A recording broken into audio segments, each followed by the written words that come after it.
أعمالنا من يهده الله فلا مضل له ومن يضلل فلا هادي له أشهد أن لا إله إلا الله وأشهد أن محمدا عبده ورسوله أما بعد. Alhamdulillah, malam ni kita teruskan lagi bacaan kitab Riyadhus Salihin, bacaan hadis daripada kitab Riyadhus Salihin, kitab karya Al-Imam An-Nawawi rahimahullah.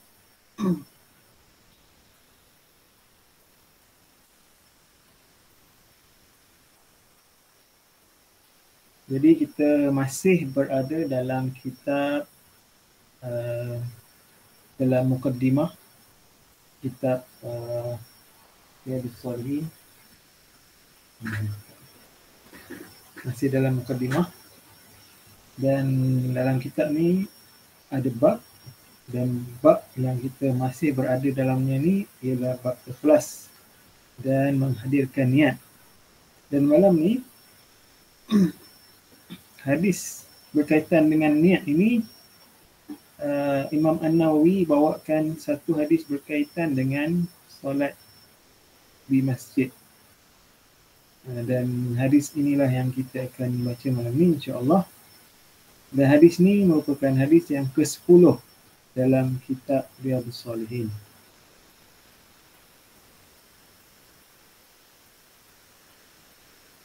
Rabbi shrah li sadri wa yassir li amri wahlul 'uqdatam min lisani yafqahu qawli.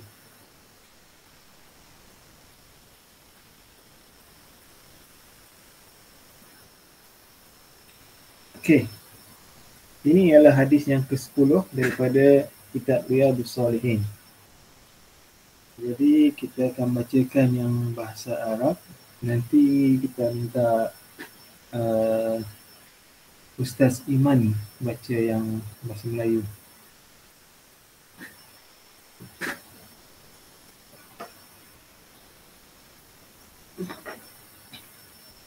وعن أبي هريرة رضي الله عنه قال قال رسول الله صلى الله عليه وسلم صلاة الرجل في جماعة تزيد على صلاته في سوقه وبيته 27 درجة وذلك أن أحدهم إذا توضأ فأحسن الوضوء ثم أتى المسجد لا ينهزه إلا الصلاة لا يريد إلا الصلاة لم يخطو خطوة إلا رفع له بها درجة وحط عنه بها خطيئة حتى يدخل المسجد فإذا دخل المسجد كان في صلاة ما كان في الصلاة هي تحبسه ما كانت الصلاة هي تحبسه والملائكة يصلون على أحدكم ما دام في مجلسه الذي صلى فيه يقولون اللهم ارحمه اللهم اغفر له اللهم تب عليه ما لم يؤذي فيه ما لم يحدث فيه متفق عليه وهذا لفظ مسلم. وقوله صلى الله عليه وسلم ينهزه هو بفتح الياء والهاء وبزي أي يخرجه وينهضه. Okay, ini ialah hadis yang ke-10 yang kita minta Ustaz Iman untuk baca terjemahan. Dipersilakan Ustaz Iman. Daripada Abu Hurairah beliau RA itu Iman. RA itu radhiyallahu anhu. RA itu radhiyallahu anhu. Radhiyallahu anhu beliau Rasulullah sallallahu alaihi wasallam bersabda. Oh, beliau berkata ni, beliau berkata.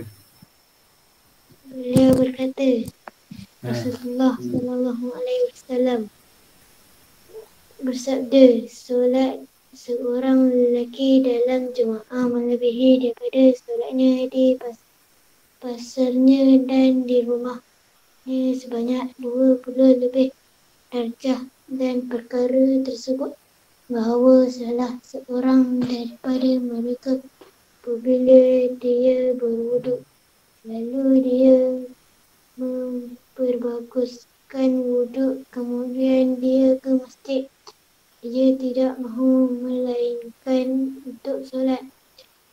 Tiada yang menggerakkannya kecuali solat. Dia tidak melangkah satu langkah pun kecuali diangkat baginya dengan satu darjah dan dihapus daripada dengannya satu dosa sehingga dia masuk ke masjid.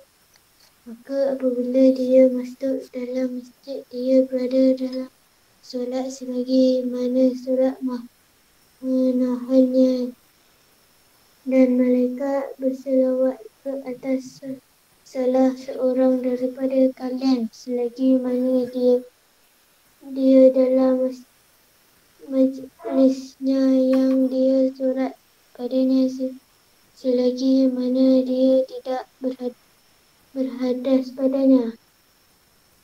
Okey, terima kasih Ustaz Iman.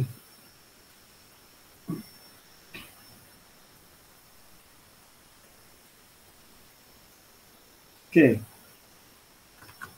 Jadi daripada hadis kita baca malam ni, kita berharap kita akan belajar beberapa perkara, iaitu yang pertama, kita belajar hadis yang ke-10 daripada kitab Riyadhus Shalihin. Kemudian yang kedua, kita lebih kenal siapakah Abu Hurairah. Dan yang ketiga, kita tahu apa kelebihan solat di masjid. Dan yang keempat, kita faham bahawa syarat amalan diterima salah satunya ialah niat yang betul. Jadi ini matlamat yang kita nak capai daripada kelas malam ni. Okey. Daripada hadis yang diriwayatkan daripada Abu Hurairah radhiyallahu anhu ni, sebelum kita bincangkan tentang perkara lain, kita bincangkan tentang Abu Hurairah dulu. Siapakah Abu Hurairah? Siapakah Abu Hurairah? Dalam masa 10 saat, tulis jawapan. Siapakah Abu Hurairah? Tulis dekat chat. Semua tulis. Apa yang dia tahu tentang Abu Hurairah? Tulis dekat chat.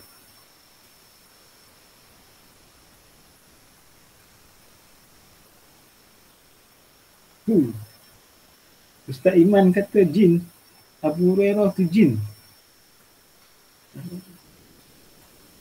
1, 2, 10 3.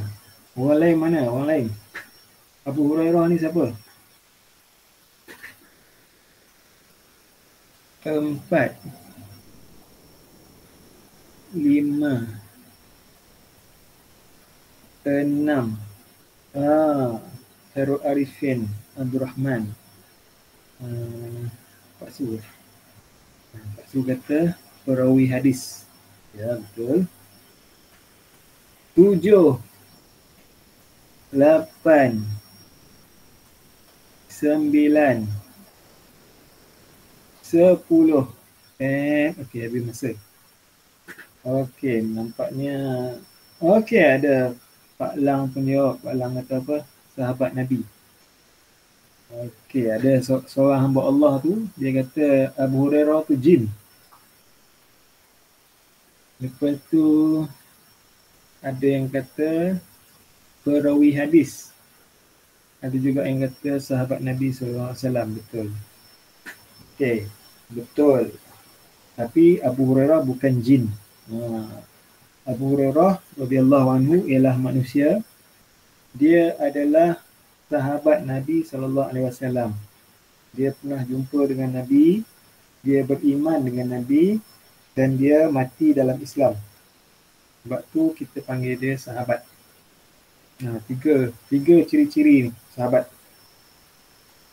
Dia jumpa dengan Nabi, dia pernah tengok Nabi, dia beriman dengan Nabi.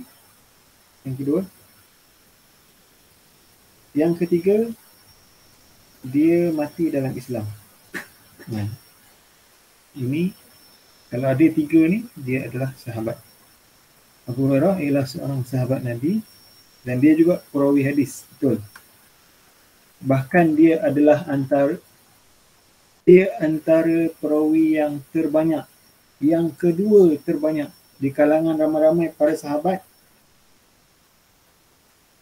Abu Hurairah paling banyak meriwayatkan hadis dan dia yang paling banyak hafal hadis. Tetapi ada seorang, Abu Hurairah kata tak ada di kalangan sahabat Nabi SAW yang paling banyak hafal hadis melainkan seorang. Dia lebih banyak sebab dia tulis hadis. Abu Hurairah dia tak tulis. Jadi dia dapat nombor 2. Dia nombor 2 yang paling banyak hafal hadis. Okay, Abu Hurairah sahabat Nabi SAW, dia masuk Islam pada tahun ke-7 Hijrah. Maknanya Nabi SAW lahir di Mekah. Kemudian membesar di Mekah, jadi Nabi di Mekah. Lepas tu mengajar orang-orang Mekah Islam selama 13 tahun. Nabi SAW jadi Nabi umur 40 tahun. Lepas 40 tahun, Nabi ajar orang-orang Mekah pasal Islam. Nabi tinggal di Mekah sebagai orang Islam, sebagai Nabi selama 13 tahun. Lepas 13 tahun, Nabi SAW pindah ke Madinah. Jadi umur Nabi masa meninggalkan Mekah, umur Nabi SAW 40 campur 13, 53.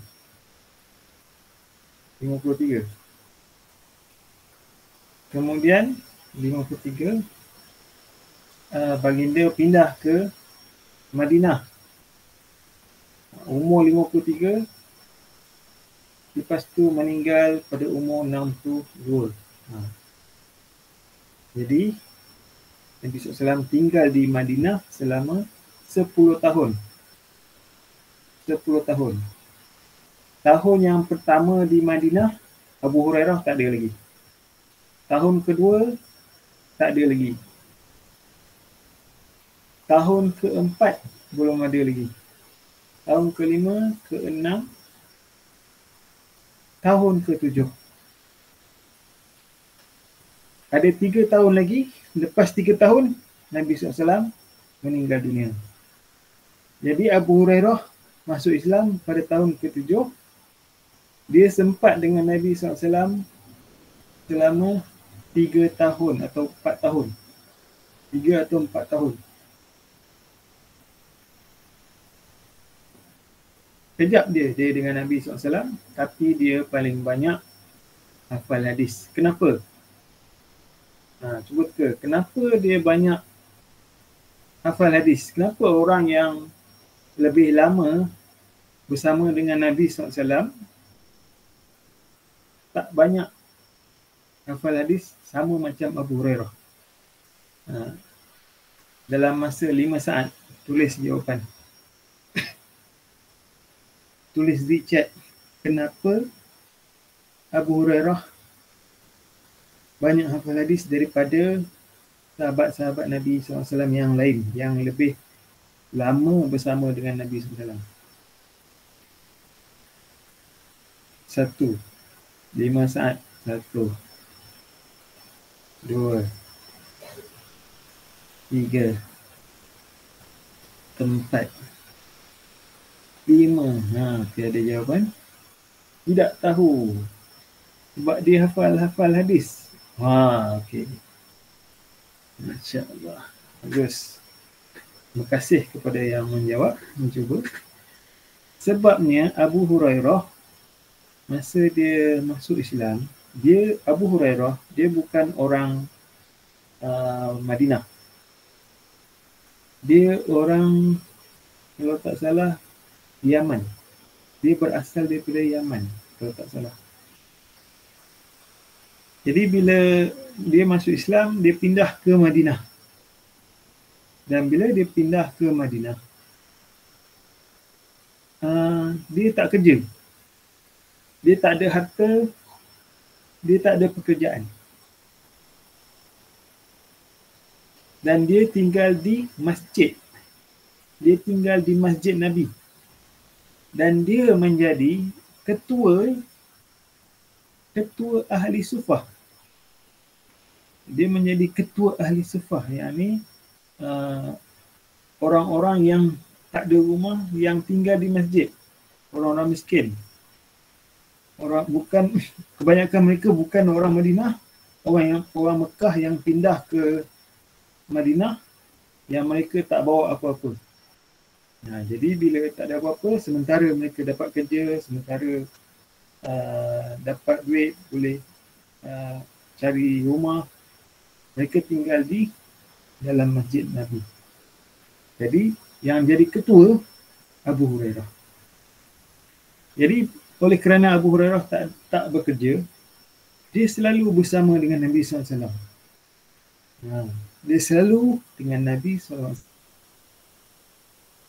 4 tahun di Madinah tu, dia belajar sepenuh masa.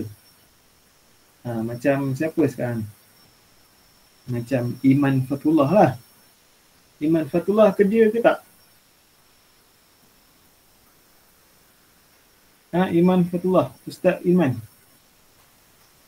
Ustaz Iman kerja sepenuh masa ke belajar sepenuh masa?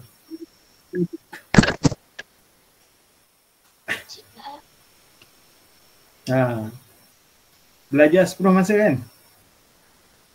Belum kerja lagi kan? Abu Hurairah dia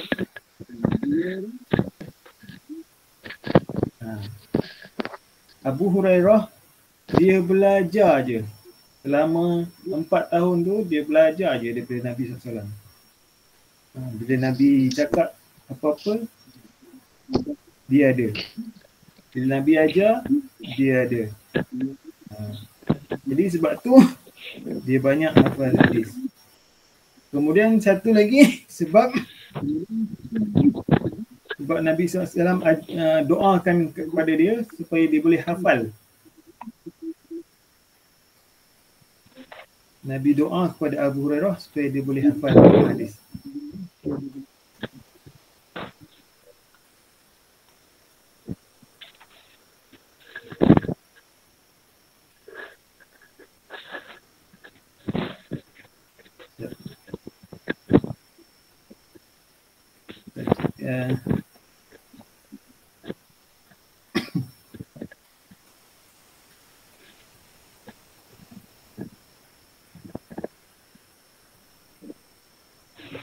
Okey.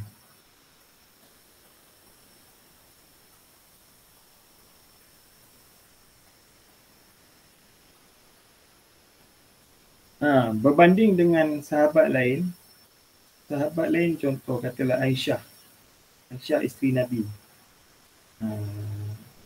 Aisyah banyak juga riwayat hadis, banyak hafal hadis, tapi terhad kepada hadis-hadis dalam rumah. Dan bila Aisyah ikut Nabi SAW pergi musafir, pergi Mekah, pergi perang mana-mana, masa tu baru Aisyah belajar. Tapi bila Nabi SAW pergi masjid, Aisyah duduk di rumah. Jadi itu antara kelebihan Abu Hurairah, dia dapat belajar banyak hadis. Manakala yang lain seperti Umar contohnya, Umar banyak belajar juga, tapi dia ada kerja. Dan dia ada jadual, dia buat giliran dengan jiran dia. Okay, hari ni aku akan pergi kelas, aku akan pergi belajar dengan Nabi SAW. Engkau jiran, hari ni engkau pergi kerja. Nanti aku cerita apa yang aku belajar dari Nabi. Esok aku pula pergi kerja, kau dengar apa yang Nabi SAW ajar. Nanti cerita kat aku. Umar Al-Khattab, dia selang sehari dengan jiran dia nak belajar dengan Nabi SAW. Abu Hurairah setiap hari belajar selama 3 atau 4 tahun lebih kurang.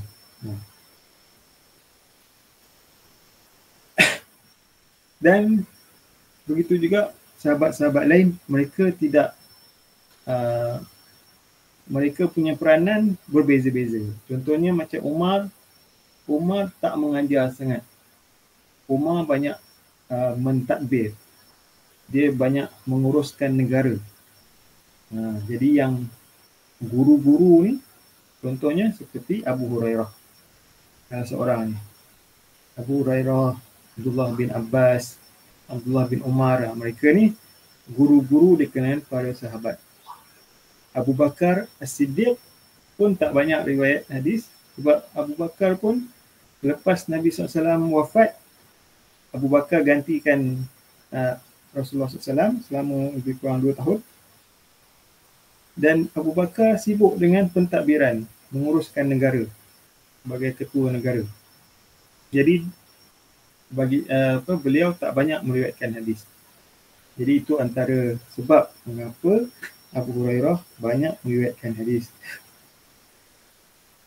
Okey, jadi inilah dia Abu Hurairah radhiyallahu anhu.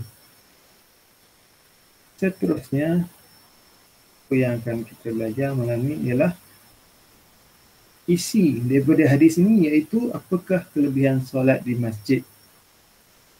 Okay, ada berapa kelebihan solat di masjid yang kita baca tadi, yang dibaca oleh Ustaz Iman tadi.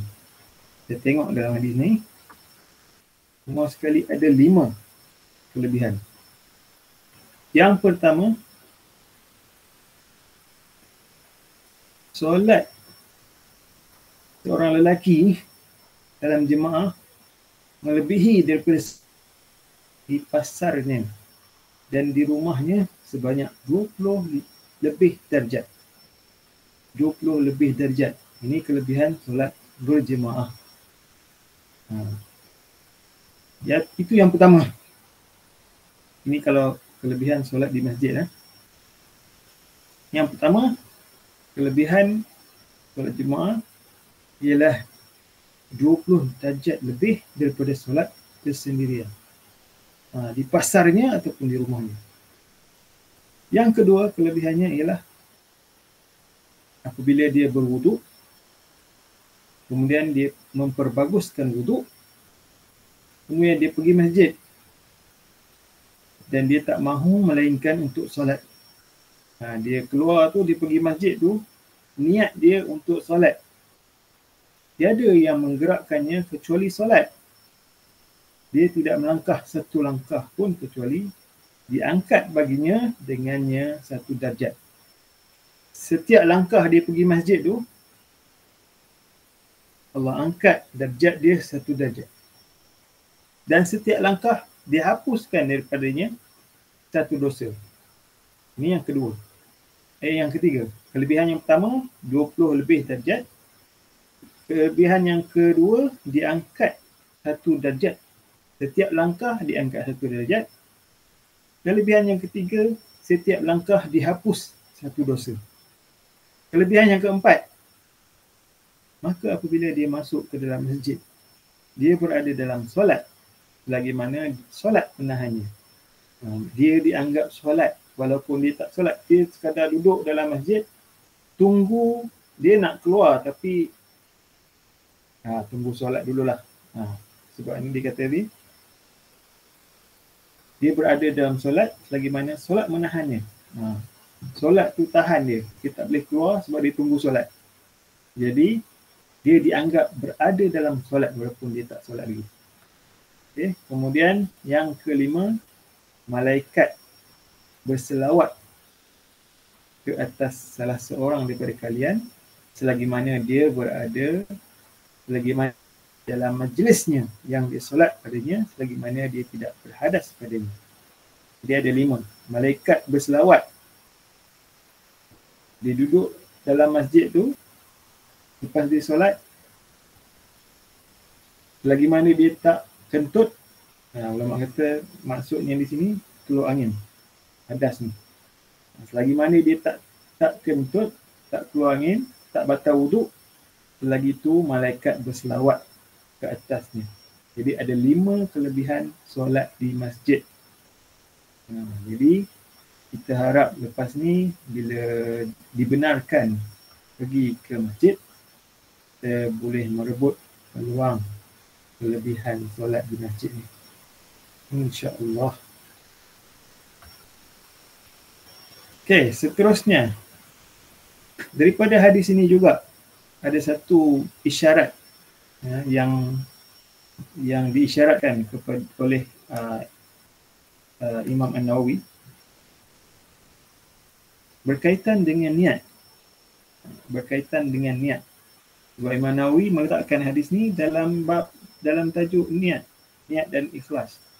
Dan dalam hadis ni ada menyentuh tentang niat, iaitu di sini dia tidak mahu, dia pergi ke masjid, dia tidak mahu melainkan untuk solat. Di masjid tu niat dia nak solat. Dia pergi masjid, niat dia nak solat. Tiada yang menggerakkannya, tiada yang mendorongnya kecuali solat. Kalau dia pergi masjid, tapi sebenarnya niat dia sebenarnya bukan nak pergi masjid. Niat dia nak pergi, dia pergi solat, dia pergi masjid tapi bukan niat dia nak solat. Niat dia bukan nak solat. Dia pergi masjid tapi niat dia bukan nak solat. Contohnya dia nak beli barang. Orang tu ajak dia pergi masjid. Kalau nak beli barang, datang jumpa saya dekat masjid. Jadi kita pun pergi jumpa dia dekat masjid untuk beli barang tu. Dapat tak pahala ni? Tak dapat. Sebab niat dia bukan untuk pergi solat kat masjid. Dia pergi masjid tu bukan untuk solat, tapi nak beli barang. Hadis ni kata dia pergi untuk solat. Jadi ganjaran-ganjaran yang disebutkan tadi bergantung kepada niat. Niat dia pergi masjid tu untuk solat. Daripada hadis ni kita boleh faham bahawa salah satu syarat amalan diterima ialah niat yang betul. Salah satu daripada syarat amalan diterima ialah niat yang betul. Kalau niat tak betul, amalan tak diterima. Apa jadi bila amalan tak diterima?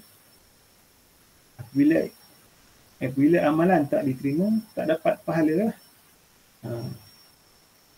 Allah Ta'ala akan bagi ganjaran bila amalan tu diterima. Kalau Allah Ta'ala tak terima amalan tu, Allah tak bagilah ganjaran. Jadi pentingnya untuk kita jaga niat. Jaga niat supaya kita dapat ganjaran yang dijanjikan. Okey. Jadi itu antara pelajaran daripada hadis ni. Jadi itulah dia beberapa, iaitu 4 matlamat malam ini yang kita belajar daripada hadis yang ke-10 ni, iaitu yang pertama kita lebih kenal dengan Abu Hurairah radhiyallahu anhu. Yang ketiga, kita dapat tahu juga kelebihan solat di masjid. Dan yang keempat, kita boleh faham bahawa syarat amalan diterima Salah satunya ialah niat yang betul. Dan Rasulullah SAW mengajar kita setiap pagi, salah satu doa yang Nabi SAW ajar kepada kita setiap pagi lepas subuh, kita sebut Allahumma inni as'aluka ilman nafi'an wa rizqan tayyiban wa amalan mutaqabbalan. Ya Allah, macam mana? Ya Allah, aku memohon darimu ilmu yang bermanfaat, rezeki yang baik dan amalan yang diterima. Okey, sebelum tu saya baru teringat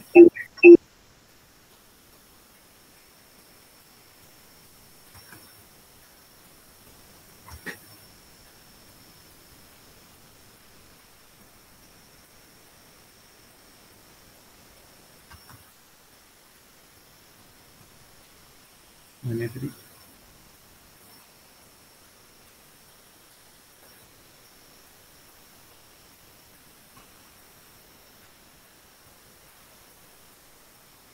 Okey, tertinggal tadi. Dalam terjemahan tadi ada sedikit tertinggal. Sebenarnya malaikat dia berdoa. Apa yang dikatakan kelebihan tadi, malaikat berselawat ke atas kalian. Malaikat berselawat ke atas salah seorang daripada kalian. Berselawat ni merujuk kepada mendoakan ke atas kalian. Seperti yang disebut dalam teks bahasa Arab ni. Ini.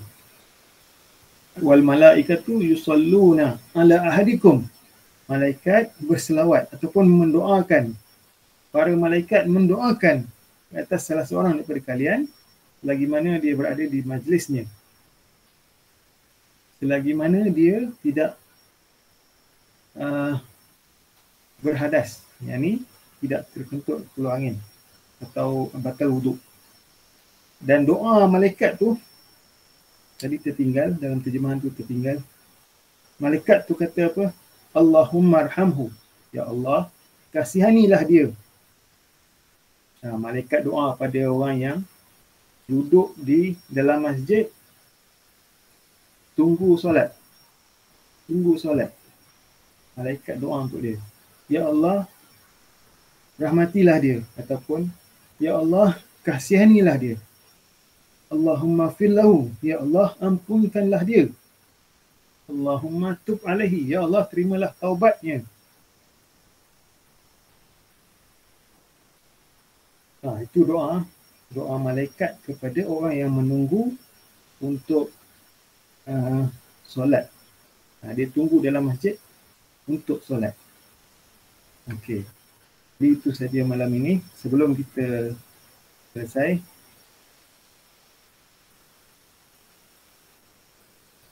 kita buat push sikit. Ada 3 soalan. Okey, 3 soalan. Soalan yang pertama.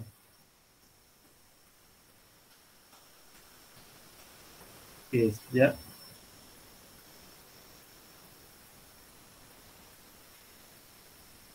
Ada 3 soalan.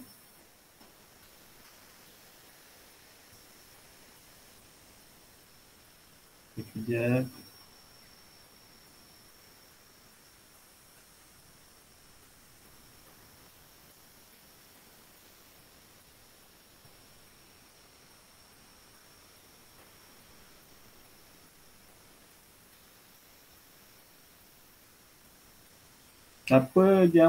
Siapa kata betul, salah, benar atau salah? Benar atau salah? 3 soalan. Benar atau salah? Siapa kata benar, buka kamera. Siapa kata salah, tutup kamera. Faham? Siapa kata benar, buka kamera. Ya, tulis. Siapa kata benar, buka kamera. Siapa kata salah, tutup kamera. Okey. Benar buka, salah tutup. Soalan yang pertama.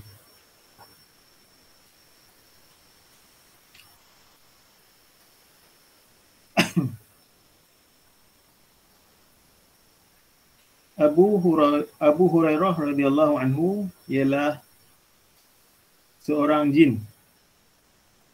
Benar atau salah? Benar buka, salah tutup. Abu Hurairah adalah seorang jin. 1, 2, 3. Okey.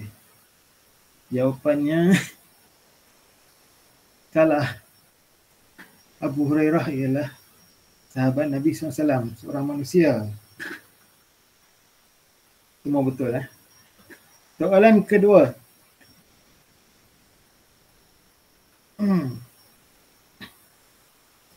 Soalan kedua.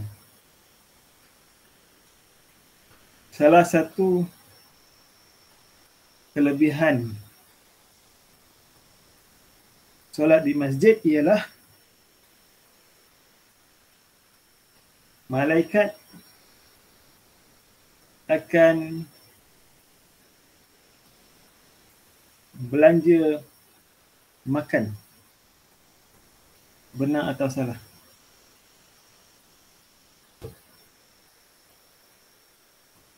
Satu, dua, tiga. Oh betul, jawapannya salah. Soalan yang ketiga, soalan yang terakhir. Salah satu daripada syarat amalan diterima ialah niat yang betul. Salah satu daripada syarat amalan diterima ialah niat yang betul. 1, 2, 3. Oh, okey. 3 orang betul. 3 orang betul. Okey, semua betul semua. Tahniah. Okey, itu saja malam ni. Subhanakallahumma bihamdika asyhadu an la ilaha illa anta astaghfiruka wa atubu ilaik. Assalamualaikum. Waalaikumsalam.